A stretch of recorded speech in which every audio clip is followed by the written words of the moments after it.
स्वयं से साक्षात्कार और उसका व्यवहार इसी को कहते हैं अपरोक्षानुभूति, इसी को कहते हैं अपरोक्षानुभूति तथा स्वानुभूति सार, तथा स्वानुभूति सार, तथा स्वानुभूति सार।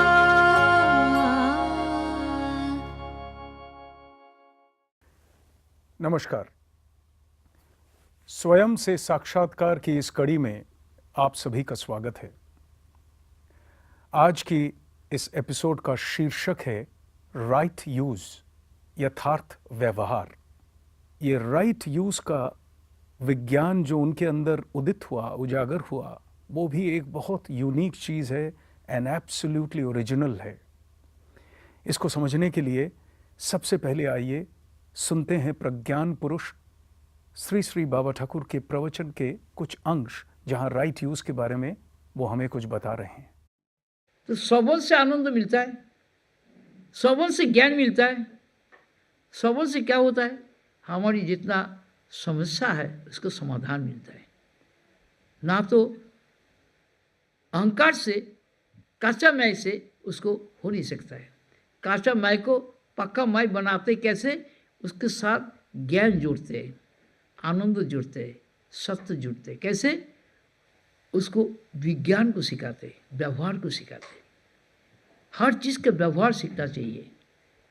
ना तो पैसा बहुत है लेकिन पैसे का व्यवहार ठीक नहीं सीखेगा तो पैसा खर्चा हो जाएगा। व्यवहार करने से उसको ठीक रहेगा। विद्या को ऐसी है, ना तो अविद्या बन जाएगा, विद्या को व्यवहार करने से पराविद्या बन जाएगा। तो प्रज्ञान पुरुष श्री श्री बाबा ठाकुर से हमने आज ये बात जानी कि जो राइट यूज है वो क्या है। अब हम आते हैं इस राइट यूज पे। ये जो राइट यूज की बात बाबा ठाकुर कर रहे हैं, ये क्या चीज है? कहते हैं स्वबोध में हर समस्या का समाधान है। स्वबोध यानी स्वयं के बोध में हर समस्या का समाधान है। इस सिलसिले में एक और वाणी बाबा ठाकुर की हमें पढ़नी पड़ेगी, जो कि हमें अगेन ये गुरु के ऊपर है। ज्ञान का संधान करते करते जिनके पास पहुंचकर हर प्रकार की मीमांसा का रास्ता मिलता है, उन्हीं को गुरु माना जाता है। देखिए, अलग अलग एंगल से एक ही बात बताई जा रही है, लेकिन समझने की आसानी के लिए हम लोगों को समझना पड़ता है। पहले अपनी मन बुद्धि से समझ के अपने अंदर लेके आगे बढ़ना पड़ता है। तो कहते हैं कि कच्चा मैं बने पक्का मैं, कैसे? ज्ञान, आनंद और सत्य को जोड़कर। कच्चा मैं में अपूर्ण ज्ञान है, अपूर्ण आनंद है, अपूर्ण रिलेटिव ट्रुथ है, प्योर ट्रुथ। अगर ये चीजें जुड़ जाएं, अब ये कैसे जुड़ती हैं? यथार्थ व्यवहार से। अब यथार्थ व्यवहार की बात बहुत इंपॉर्टेंट है और इसको हमें ज़रा ढंग से पहले समझना है और फिर इस यथार्थ व्यवहार को अपने जीवन में आचरण करना है। यथार्थ व्यवहार क्या है, इसके बारे में बाबा ठाकुर कहते हैं 6 चीज़ों का यथार्थ व्यवहार अगर हो जाए, जैसे 6 फोल्ड फॉर्मूला ऑफ एल था, ये 6 चीज़ें हैं जिनके यथार्थ राइट यूज से, यथार्थ व्यवहार से अपना जीवन जो है परिपूर्ण हो जाएगा और कुछ करने की जरूरत नहीं है। किन चीज़ों का यथार्थ व्यवहार? सबसे पहले कह रहे हैं हर इंसान के पास एक लाइफ एनर्जी है, एक शक्ति है जीवन के पास, हर जीवन के पास। किसी में कम, किसी में ज़्यादा, उस पर जाते नहीं हैं। सिर्फ कह रहे हैं जो तुम्हारे पास लाइफ एनर्जी है उसका राइट यूज़ करो। फिर कह रहे हैं जो तुम्हारे पास टाइम का यूज़ करते हो, समय का राइट यूज़ करो। जो तुम्हारे पास पैसा है, जो भी है, कम बेसी से मतलब नहीं है, उसका राइट यूज़ करो, यथार्थ व्यवहार करो। जो तुम्हारे पास ज्ञान है, एजुकेशन है, कम है, ज़्यादा है, स्कूल नहीं जा सके कोई बात नहीं है, लेकिन फिर भी एजुकेशन है, स्कूल ना गया हुआ इंसान कितना बड़ा आदमी बन जाता है, हम लोगों ने बहुत उदाहरण देखे हैं। तो स्कूल जाना ना जाना इतनी अहमियत नहीं रखता है। कुछ ज्ञान ज़रूर स्कूल, कॉलेज, हायर इंस्टीट्यूशन से मिलता है, लेकिन इतनी अहमियत नहीं रखता है। तो right use of education, right use of money, wealth, right use of time, right use of life energy, और पांचवा है राइट यूज़ ऑफ एनवायरनमेंट। ये चारों तरफ जो नेचर, प्रकृति हमें मिली है, इसका सही इस्तेमाल। उदाहरण के तौर पे हम अक्सर देखते हैं लोग सड़क पे चलते हुए एक पेड़ का पत्ता खींच लेते हैं, ऐसे ही, सिर्फ कुछ नहीं, एक मौज मस्ती के कारण एक पेड़ का पत्ता खींच लिया, तोड़ दिया, फेंक दिया। क्या ये राइट यूज़ है? इस बारे में सोचते नहीं है। वो पेड़ है, जंगली पेड़ है, क्या फ़र्क पड़ता है, तो हमने तोड़ दिया, फेंक दिया। रास्ते में चलते चलते इसको ठोकर मार दी, उसको ठोकर मार दी, यहाँ से उठा के पत्थर वहाँ फेंक दिया। हम ये चीज़ें रोज़ देखते हैं। बहुत छोटी बात है, लेकिन गौर करने वाली बात है। तो राइट यूज़ का जो विज्ञान है, उसके अंदर ये सारी चीज़ें आ जाती हैं। तो राइट यूज़ के विज्ञान के बारे में क्या कहते हैं प्रज्ञान पुरुष? आइए ज़रा देखते हैं कि राइट यूज़ का फॉर्मूला और राइट यूज़ के बारे में प्रज्ञान पुरुष क्या कहते हैं। प्रत्येक वस्तु के मूल्य बोध की ओर दृष्टि रखनी होगी। किसी भी चीज का अपव्यय करना उचित नहीं है। स्क्वांडरिंग नहीं की जा सकती है, मिसयूज नहीं किया जा सकता है। दृष्टि रखनी होगी वस्तु के मूल्य बोध पे। मूल्य का अर्थ सिर्फ पैसा नहीं है, टोटल उस वस्तु को जो इन टोटलिटी जो उसका मूल्य है, उसके उस मूल्य के बोध पे दृष्टि रखनी होगी। उस मूल्य में मूल्य भी है, यानी उसका कॉस्ट भी है। And there are various others things. बहुत सारी चीज़ें ऐसी होती हैं जो हमारी यूज़ की नहीं होती हैं, लेकिन किसी और की यूज़ में आ जाएंगी। हम गौर नहीं करते हैं या फेंक देते हैं, या we don't bother about it. तो कह रहे हैं कि मूल्य बोध जगता है जब हमें ये एहसास होता है कि नहीं, ये किसी और के काम की चीज़ है, तो उसको दे दी जाए, क्या फ़र्क पड़ता है। तो जब हमारे पास ये ज्ञान आता है कि उसमें और मुझ में वो अंतर नहीं है जो मैं सोचा करता था, असलियत में हम एक ही हैं, एसेंस में हम एक ही हैं, तब ये चीज़ें जागृत होती हैं। आगे कहते हैं, ब्लेड से बड़ा पेड़ नहीं काटा जा सकता है, आरी का प्रयोजन होता है। और फिर आरी से दाढ़ी नहीं बनाई जा सकती है, ब्लेड का प्रयोजन होता है। सर्वदा हर चीज का यथोचित रूप से प्रयोग होना चाहिए। बड़ी सिंपल बात है, लेकिन बहुत गूढ़ बात है। धर्म है सत्यपरायणता, राइटियसनेस। देखिए, धर्म को जो नॉर्मल डेफिनेशंस हैं, हमने धर्म की बड़ी डेफिनेशंस इसी प्रोग्राम में स्वयं से साक्षात्कार में पहले देखी हैं। एक छोटा सा डेफिनेशन और दे रहे हैं। धर्म है राइटियसनेस, सत्यपरायणता। 6 तरह के यथोचित प्रयोग के बारे में कहा गया है। पहला, जीवनी शक्ति का सही प्रयोग। दूसरा, शिक्षा का उपयुक्त प्रयोग। तीसरा, धन का सद्व्यवहार। चौथा, समय का यथार्थ प्रयोग। पांचवा, वातावरण का सही प्रयोग। और छठा, इन पांचों को एकत्रित रूप से सद्व्यवहार ही है ज्ञान स्वरूप का गुप्त रहस्य। छठा यह हुआ कि इन पांचों का एकत्रित यथार्थ व्यवहार। एक को उठा लिया, 2 को उठा लिया, नहीं, इन पांचों को यथार्थ रूप से व्यवहार करना पड़ेगा, तब जाके जो छठा है वो कंप्लीट होगा। और इसको क्या कह रहे हैं? ये कह रहे हैं इन 6 का सद्व्यवहार ही है ज्ञान स्वरूप का गुप्त रहस्य, यानी ज्ञान स्वरूप में प्रतिष्ठित होने का सीक्रेट। देखिए, अब ये 6 राइट यूज की जो बात की गई है, ये कोई भी इंसान अपने जीवन में व्यवहार कर सकता है अगर चाहे तो।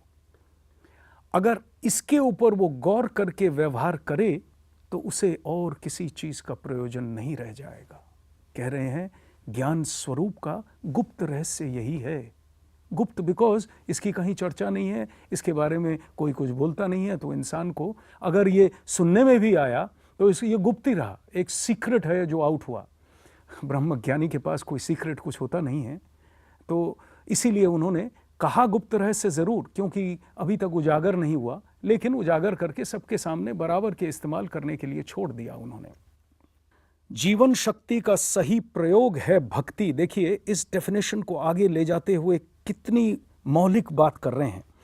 जीवनी शक्ति का सही प्रयोग है भक्ति, शिक्षा का उपयुक्त प्रयोग है सरस्वती पूजा, ज्ञान की देवी की पूजा, धन का सद्व्यवहार है लक्ष्मी पूजा, समय या काल का यथार्थ प्रयोग है काली पूजा, वातावरण का सही प्रयोग है योग, और इन पांचों का सत्य प्रयोग ही है ज्ञान।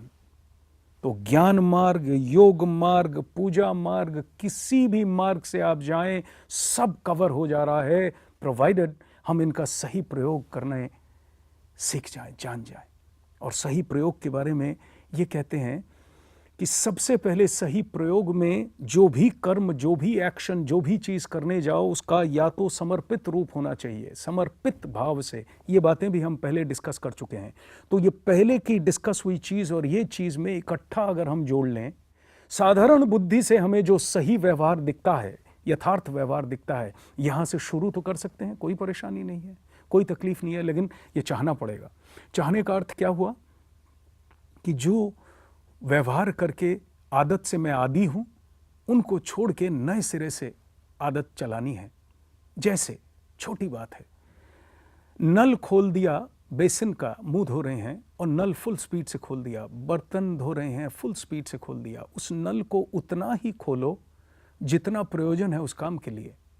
दाढ़ी बना रहे हैं और नल का चल रहा है, तो आज तो खैर आजकल पानी की बहुत किल्लत है, उसकी वजह से इंसान सचेत हुआ है, लेकिन सही व्यवहार, यथार्थ व्यवहार सोच के सचेत नहीं हुआ। तो वो सचेत कर रहे हैं हर चीज़ का यथार्थ व्यवहार। तो यथार्थ व्यवहार जैसे ही शुरू हो जाएगा, करीबन करीबन हर इंसान जो है उसके पास उसी में जी सकेगा, दूसरी तरफ नज़र नहीं जाएगी, दूसरे का दूसरे को हानि करके खुद ब खुद उसको लेने की कोशिश नहीं करेगा। तो यथार्थ व्यवहार के विज्ञान की ये ब्यूटी है।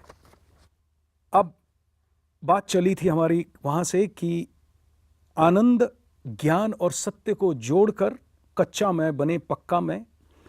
हर चीज़ में मन का लगना, अटेंशन का पूरा होना, अवेयरनेस का पूरा होना बहुत ज़रूरी है। यही अवेयरनेस की पराकाष्ठा, the par excellence of awareness is nothing but getting identified with consciousness. ये जीवन में आचरण करके दिखाया उन्होंने सबके लिए। चाहो तो ले लो, ना चाहो तो तुम्हारी मर्जी है, मैं हिसाब नहीं लूँगा। कभी भी नहीं लेते थे हिसाब कि इतने दिनों तक मैं की वाणी सुनाए जा रहा हूँ, लेकिन आप लोगों में कोई परिवर्तन हुआ नहीं हुआ, ये कभी पूछते नहीं थे। ये सिर्फ एक हमारे लिए हमारी अपनी बात है। सूरज रोशनी देता है, कभी हिसाब नहीं लेता कि किसने दरवाज़ा खोला, किसने बंद किया। सिमिलरली हीट लियो न लो, तुम्हारी अपनी मर्जी है।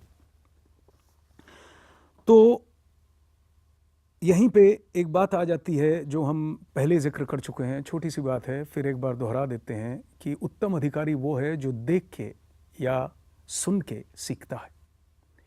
देख के सीखना एक बहुत बहुत क्लियर चीज़ है, क्योंकि देख ली, करते हुए आचरण देख लिया, एग्जाम्पल मिल गया, तो उसको रेप्लिकेट करना या उसको ले आके अपने घर में यूज़ करना इतना डिफ़िकल्ट नहीं है। सुन के सीखना थोड़ा सा और डिफ़िकल्ट है, बट सुन के और देख के सीखना, ये वाली बात उत्तम अधिकारी के लिए है। और सुन के देख के नहीं सीखा कोई, भुगत के सीखा, यानी लॉस दे के सीखा, मार खा के सीखा, यह है मध्यम अधिकारी। और जो भुगत के भी नहीं सीखा वो है अधम अधिकारी। तो ये कुछ नहीं है, these are indications, these are scientific explanations जो हमको एक्चुअली साइंस बता देती है क्या विज्ञान है जीवन जीने का, यथार्थ व्यवहार का विज्ञान क्या है। तो ये डिस्कवरी के माध्यम से फाइनली जाके यथार्थ व्यवहार के यूज से हम डिस्कवर करेंगे अपने आप को। बाबा ठाकुर ने वेदना, पेन, वेदना का यथार्थ व्यवहार करके वेदन पे पहुंचे, इंटरनल मानसिक और बौद्धिक पेन, और वेदन से वेद पे आ गए। वेदना का आकार हटा राइट यूज से। वेदना हमारे पास जब आती है हम उसको तिरस्कार करते हैं, भगाते हैं, बहुत कोशिश करते हैं कि वेदना चली जाए। वेदना को परिपूर्ण रूप से गुरु मूर्ति मान के एक्सेप्ट कर लेना, ये उन्होंने जीवन में आचरण करके दिखाया। इस आचरण के तहत वेदना को परिपूर्ण रूप से एक्सेप्ट किया उन्होंने।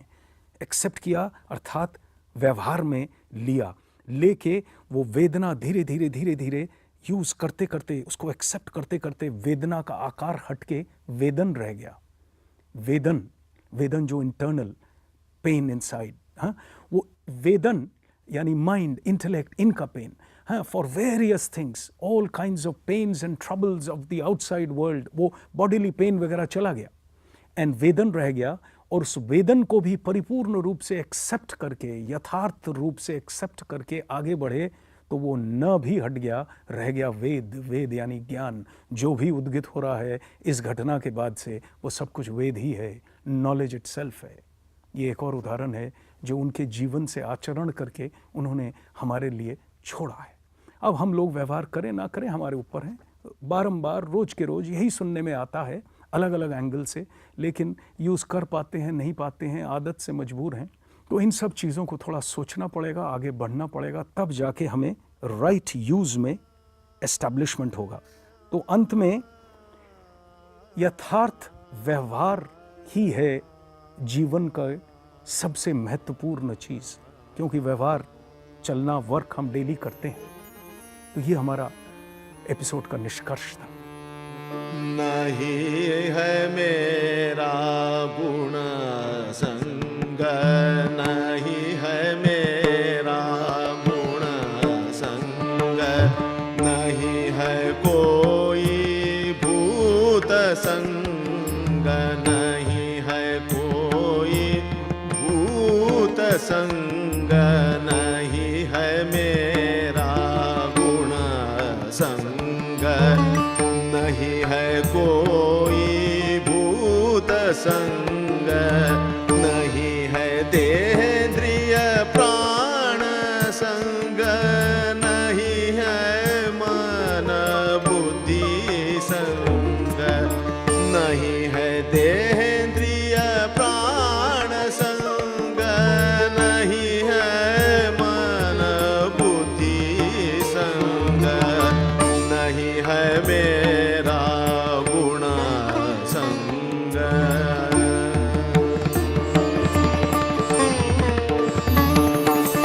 नहीं है शब्दादि विषय संग, नहीं है भाव संग, नहीं है शब्दादि विषय संग, नहीं है भाव संग, नहीं है कारण कार्य संग, नहीं है प्रकृति विकार संग, नहीं है कारण कार्य संग, नहीं है प्रकृति विकार संग, नहीं है मेरा गुण संग, नहीं है कोई भूत संग, नहीं है मेरा गुण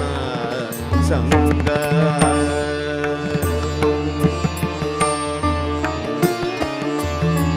नहीं है तृषा आशा मेरी, नहीं है तृषा आशा मेरी, नहीं है ज्ञान जिज्ञासा, नहीं है तृषा आशा मेरी, नहीं